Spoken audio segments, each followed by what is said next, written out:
पूर्व केंद्रीय मंत्री सुषमा स्वराज की बेटी बांसुरी स्वराज इस समय हमारे साथ मौजूद है। एक नहीं, दो नहीं, तीन नहीं, चार नहीं, पांचवी बार बुलाया गया ईडी की तरफ से, लेकिन नहीं गए हैं। केजरीवाल कह रहे हैं कि 2 महीने बाद चुनाव है, इसलिए बीजेपी ईडी के साथ मिलकर मेरे को जेल में डालना चाहती है।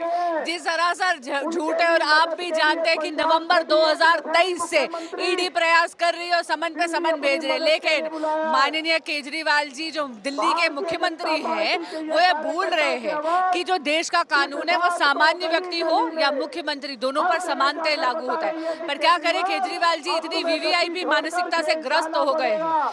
मैं उनसे पूछना चाहती हूँ, आप कहते हैं कि समन इलीगल है, आप भी ये जानते हैं कि समन में जुड़ना, अगर समन आपको दिया गया तो section 50 subsection 3 of the PMLA के तहत मैंडेटरी होता है, अनिवार्य होता है जांच में जुड़ना। समन अवैध है या नहीं ये डिसाइड करना आपके अधिकार क्षेत्र में तो है ही नहीं। आपके पास तो इतने दिग्गज वकील है, आप कचहरी का दरवाजा क्यों नहीं खटखटा रहे? क्यों? क्योंकि आप जांच से भाग रहे हैं। ये चाहते हैं कि इन्वेस्टिगेटिंग एजेंसीज जो केवल अपना काम कर रही है वो विवश हो जाए। ये एक पूरा विक्टिम कार्ड प्ले करना चाहते हैं और क्षमा करेगा एक स्वांग रचना चाहते हैं। क्योंकि आप भी कानून की बड़ी जानकार हैं और बार बार जो हर बार आम आदमी पार्टी प्रेस कॉन्फ्रेंस करती है, फिर एक लेटर जारी करती है कि ये अनलॉफुल है, ये कानून के नियमों का उल्लंघन है, तो क्या बचना चाह रहे हैं या क्या प्रयास है केजरीवाल? मैंने आपको कहा ना, विक्टिम कार्ड प्ले करना चाहते हैं और एक स्वांग रचना चाहते हैं। और इतनी से ये मैंने आम आदमी पार्टी नाम की है, आम आदमी के आवरण में बड़े खास आदमी हैं और इसीलिए ये भूल रहे हैं कि अगर सम्मान आप कह रहे हैं इलीगल है तो जाइए कचहरी का दरवाजा खटखटाइए और वहां से क्वॉश कराइए। वो तो करेगा नहीं, लेकिन 5वीं बार इस देश के कानून का उल्लंघन करेंगे। और मैं आपको और बता दूं, आम आदमी पार्टी के वकीलों ने बहुत लंबी बहस करी थी दिल्ली हाई कोर्ट में, ये कहते हुए कि राजनीतिकरण हो रहा है ईडी का।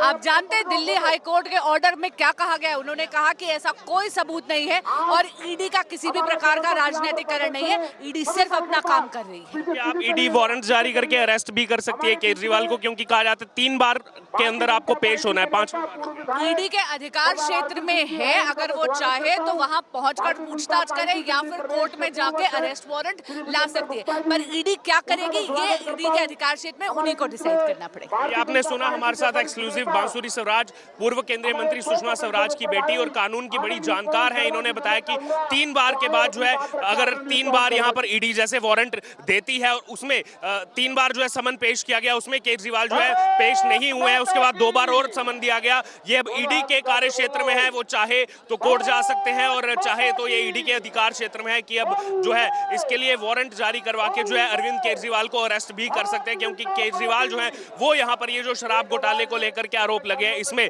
सहयोग जो है वो अरविंद केजरीवाल की तरफ से नहीं दिया जा रहा है। तो महिलाएं भी बड़ी संख्या में इस प्रोटेस्ट में जो है वो शामिल हैं।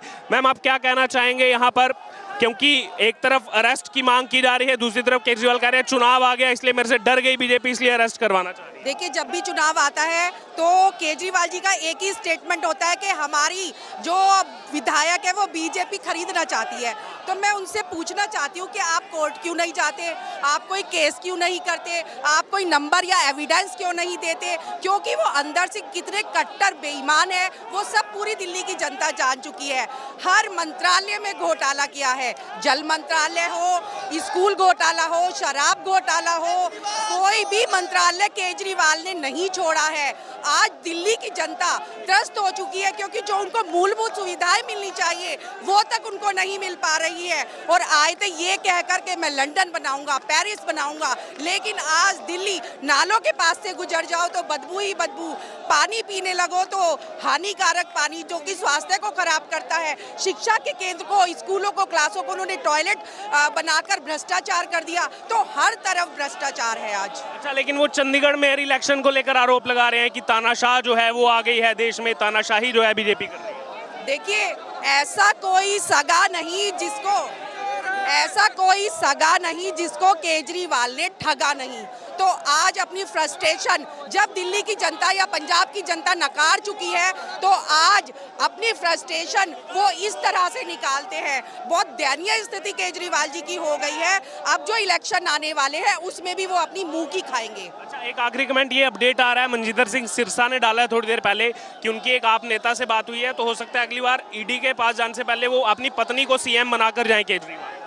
देखिए, केजरीवाल जी के पास ईडी के 5 सम्मन आ चुके हैं। जब वो कट्टर ईमानदार है तो क्यों नहीं जाते वो देने स्टेटमेंट? क्या अपने घर पर ही बुलाएंगे ईडी को? जब ईडी उनको बिल्कुल ईमानदारी के साथ, उनको इज्जत के साथ अपने ऑफिस बुलाकर पूछताछ करना चाहती है, तो क्यों अरविंद केजरीवाल जी नहीं जाना चाहते हैं? क्योंकि उनकी हर बात में दाल में काला है, तो उस काली दाल को छुपाने के लिए वो ईडी से छुपते फिर रहे हैं। देख सकते हैं आप इस समय यहाँ पर तमाम प्रतिक्रियाएं सामने आ रही हैं और आम आदमी पार्टी राष्ट्रीय कार्यालय के से थोड़ी ही दूरी पर यहाँ पर जो बीजेपी ने प्रदर्शन रखा, पहले बैरिकेड को तोड़ करके आगे बढ़े और यहाँ जो दूसरा बैरिकेड है इस पर जो है यहाँ पर इनको रोक लिया गया है। तमाम जो है यहाँ पर सुरक्षा बल तैनात है, आरएएफ यहाँ तैनात है, लेकिन जो यहाँ पर बीजेपी के कार्यकर्ता हैं वो यहाँ पर लगातार जुटे हुए हैं आम आदमी पार्टी के खिलाफ जो है ये प्रदर्शन, और खास तौर पर अरविंद केजरीवाल के खिलाफ जो है वो ये प्रदर्शन इस समय यहाँ पर चल रहा है। अरविंद केजरीवाल के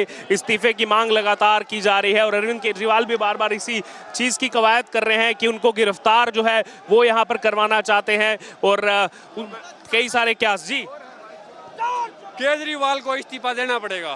चोर है केजरीवाल का, दिल्ली की जनता को पता चल चुका है और केजरीवाल को इस्तीफा देना पड़ेगा। ये धरना उसी के लिए, और केजरीवाल को इस्तीफा देना पड़ेगा। चोर है केजरीवाल, चोर है। केजरीवाल के सभी घोटाले जनता के सामने आ चुके हैं। केजरीवाल चोर है भाई, चोर है केजरीवाल, चोर है। उन्होंने ये भी तो स्टेटमेंट दी थी विधानसभा से कि हम तो दिल्ली के मालिक हैं। नहीं, वो सब गलत है, सब झूठ है। केजरीवाल चोर है, उसका पता चल चुका है दिल्ली की जनता को, और उसको इस्तीफा देना पड़ेगा। देखिए लगातार इस्तीफे की मांग जो है वो भी यहाँ पर की जा रही है, चाहे युवा हो, युवा भी बड़ी संख्या में यहाँ पर पहुँचे हुए हैं। और आप मेरे कैमरा पर्सन जो आपको विजुअल्स दिखाएंगे यहाँ से, और देख सकते हैं आप यहाँ पर लगातार जो है वो अरविंद केजरीवाल के खिलाफ ये प्रदर्शन जो है वो काफ़ी ज़्यादा तेज हो चुका है। देख सकते हैं इस समय आम आदमी पार्टी कार्यालय से थोड़ी ही दूरी पर जो है यहाँ पर मौजूद हैं बीजेपी के कार्यकर्ता, बड़ी संख्या में दिल्ली की आम जनता जो है वो भी इस प्रोटेस्ट में शामिल है। वो देख सकते हैं आप इस समय कपिल मिश्रा जो कभी आम आदमी पार्टी में थे, वो इस समय ये देख सकते हैं आप इस समय जो है वो भाषण दे रहे हैं यहाँ पर केजरीवाल के खिलाफ। एक भ्रष्ट सीएम जेल जा चुका है और दूसरा महाभ्रष्ट सीएम कहा जाएगा। विजय नायर कहाँ गए? सतेंद्र जैन कहाँ गए? संजय सिंह कहाँ है? सिसोदिया कहाँ है? केजरीवाल कहाँ जाएगा? और ये जो किताब है, इतिहास गवाह है, कोई भी चोर कितना भी भागे, लेकिन अंत में पकड़ा जाता है। कोई चोर बच के भाग नहीं सकता। और आज आम आदमी पार्टी के लोग अगर ये सोचते हैं कि वो अपनी गुंडागर्दी से, अपनी धमकियों से, अपनी बदतमीजी से भाजपा को न्याय की लड़ाई लड़ने से रोक देंगे, रोक सकते हैं क्या?